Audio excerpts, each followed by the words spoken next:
Welcome to Aimco, where we help factory workers avoid injury and work smarter by guiding them to the best lifting solution.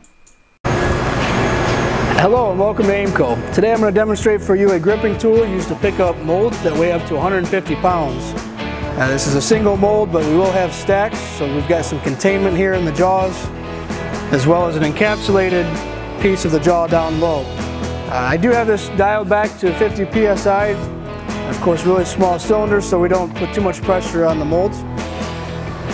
This is mounted to a Gorbel G-Force. This gives us infinite vertical control. I have a slow down set, so when you bring the tool down, it will slow down into a nice comfortable controlled position.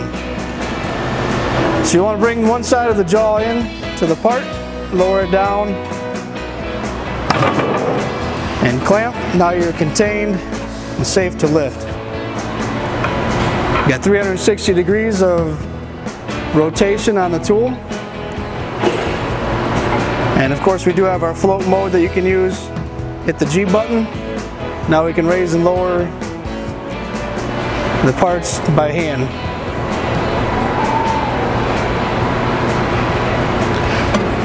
You can't simply unclamp by the unclamp button alone. You will need to pull the common trigger in and the unclamp at the same time. So lower the part down. Pull the common trigger in. This is an incremental unclamp, so you can jog that clamp with control or hold it in to completely unclamp. Okay, thanks for watching. Please visit aimcomfg.com and visit our YouTube channel for more videos. Thanks again.